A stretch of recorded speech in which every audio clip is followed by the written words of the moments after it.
दूध आणि साखर देवासमोर अर्पण करणे योग्य आहे का? कोणत्या गोष्टी टाळाव्यात जाणून घ्या संपूर्ण माहिती. नमस्कार मंडळी. हिंदू धर्मात पूजेसाठी दूध आणि साखर यांना विशेष महत्त्व आहे. अनेक लोक देवासमोर दूध आणि साखर अर्पण करतात, पण हे योग्य आहे का? कोणत्या देवतांना दूध आणि साखर अर्पण करावी आणि कोणत्या देवतांना दूध आणि साखर अर्पण करू नये, या गोष्टी आपण जाणून घेऊयात. तर या व्हिडिओमध्ये आपण धार्मिक आणि वैज्ञानिक दोन्ही दृष्टिकोन जाणून घेऊया की दूध आणि साखर देवाला अर्पण करण्याचे फायदे तर आहेत, पण कोणत्या देवतांना अर्पण करावे आणि कोणत्या गोष्टी कटाक्षाने टाळाव्यात.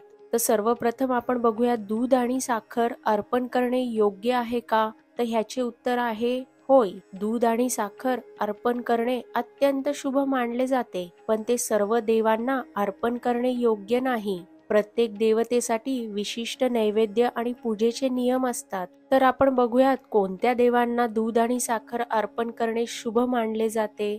तर सर्वप्रथम पहिला देव म्हणजे भगवान विष्णू. तर भगवान विष्णू यांना दूध आणि साखर अर्पण केल्याने सौख्य, समृद्धी आणि धनलाभ होतो.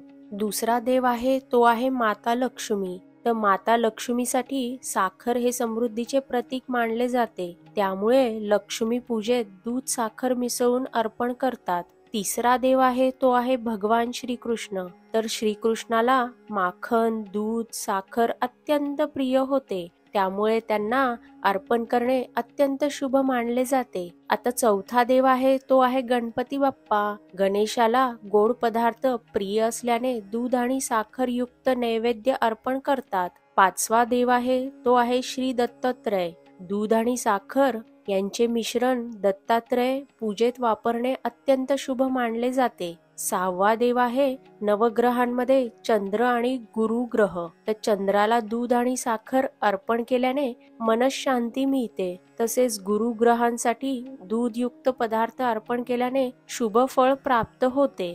तर या 6 देवांना दूध आणि साखर अर्पण करणे अत्यंत शुभ मानले जाते. तर आता आपण बघूयात कोणत्या देवांना दूध आणि साखर अर्पण करू नये.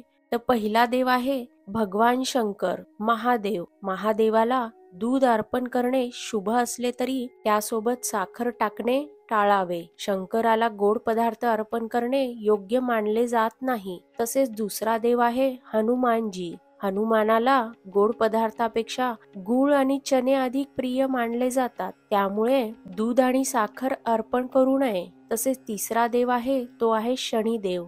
शनिदेवाची पूजा करताना तिखट, तेल आणि काळ्या वस्तू अधिक शुभ मानल्या जातात.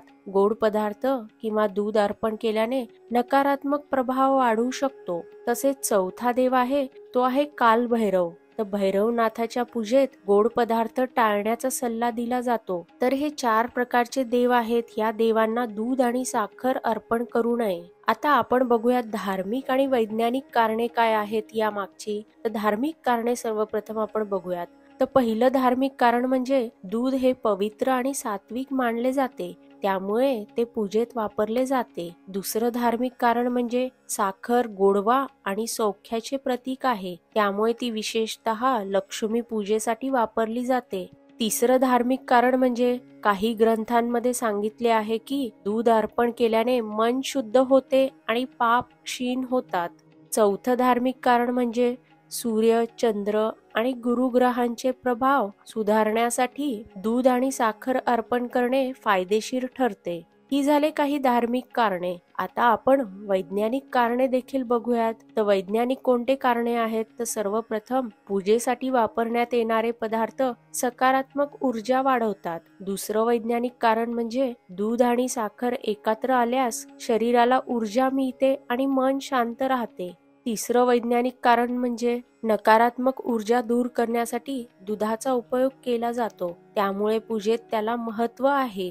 तर आता ही दोन्ही कारणे आपण बघितली, धार्मिक आणि वैज्ञानिक कारणे. आता आपण बघणार आहोत दूध आणि साखर अर्पण करताना कोणत्या गोष्टी ह्या कटाक्षाने टाळायच्या आहेत. तर पहिली गोष्ट म्हणजे साखर मिसळलेले दूध महादेव, हनुमान आणि शनिदेवाला अर्पण करू नये. दुसरी गोष्ट म्हणजे खराब, जुने किंवा उकळलेले दूध देवासमोर ठेवू नये. नेहमी ताजे दूध अर्पण करावे. तिसरी गोष्ट म्हणजे थेट हाताने साखर टाकू नये, स्वच्छ चमच्याचा वापर करावा. चौथी गोष्ट म्हणजे पूजेत अर्पण केलेले दूध वाया घालवू नये. पाचवी गोष्ट म्हणजे नैवेद्य दिल्यावर ते गाईला किंवा गरिबांना वाटावे.